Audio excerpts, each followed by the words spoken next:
Haleluya, kembali lagi kita di dalam GPD Film Latimas Menyapa. Saudara yang kekasih dalam Tuhan, mari saat ini kita akan membacakan firman Tuhan.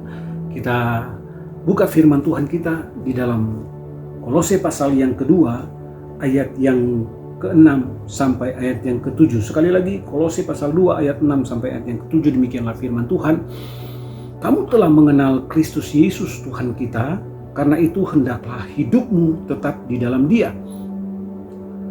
Hendaklah kamu berakar di dalam Dia dan dibangun di dalam Dia. Hendaklah kamu bertambah teguh dalam iman yang telah diajarkan kepadamu, dan hendaklah hatimu melimpah dengan ucapan syukur.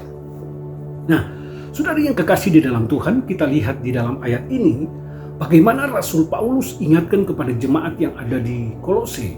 Dia katakan bahwa kamu telah menerima Kristus Yesus Tuhan kita, karena itu hendaklah hidupmu di dalam Dia. Rasul Paulus inginkan agar supaya jemaat yang ada di Kolose, karena mereka sudah mengenal Kristus, mereka sudah menerima Kristus, maka mereka harus tetap di dalam Kristus. Kehidupan kerohanian mereka, kehidupan mereka sebagai orang percaya, mereka tetap pertahankan di dalam Tuhan. Nah, saudara yang kekasih dalam Tuhan, Rasul Paulus tidak menginginkan jemaat yang ada di Kolose mereka meninggalkan iman mereka, meninggalkan Tuhan. Tetapi Rasul Paulus ingatkan kepada mereka, kamu sudah menerima Kristus Tuhan, dan hendaklah kamu tetap di dalam Dia. Jangan tinggalkan iman percayamu, jangan tinggalkan Tuhan. Tetap di dalam Tuhan. Kemudian dikatakan di sini, dikatakan di dalam selanjutnya dikatakan, hendaklah berakar di dalam Dia dan dibangun di atas Dia. Rasul Paulus katakan, hendaklah kamu berakar di dalam Dia. Nah, saudara yang kekasih di dalam Tuhan, kita lihat di sini akar ini berbicara tentang sesuatu yang menopang pohon. Semakin pohon itu besar, saudara, itu semakin besar masalah atau tantangan yang dihadapi.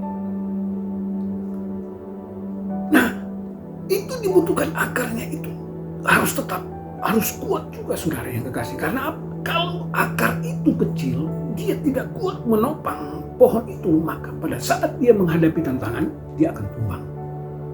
Nah, ini yang Rasul Paulus katakan di dalam kehidupan orang-orang yang ada di Kolose, anak-anak Tuhan yang ada di Kolose, agar supaya apa? Agar supaya mereka mulai mengerti bahwa mereka harus berakar di dalam Tuhan. Dasar mereka di dalam Tuhan itu harus kuat.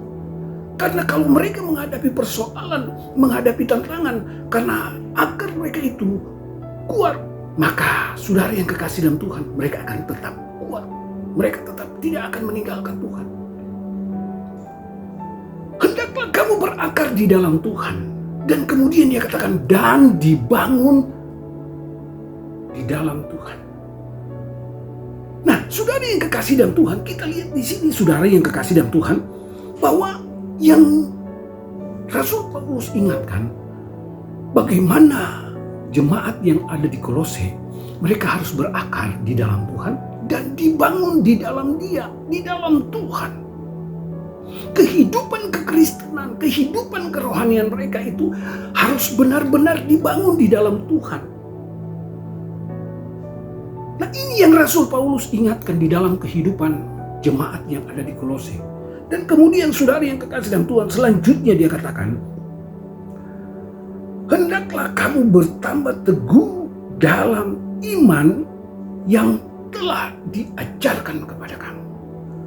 Hendaklah kamu bertambah teguh, tetap teguh di dalam iman yang sudah diajarkan kepadamu. Saudara yang kekasih dalam Tuhan, kita lihat iman yang diajarkan, iman yang disirami oleh firman Allah. Rasul Paulus katakan kepada jemaat yang ada di Kolose dia katakan, mereka sudah banyak menerima kebenaran firman Allah. Dan biarlah firman ini bisa membangkitkan, menumbuhkan iman mereka tetap teguh di dalam Tuhan.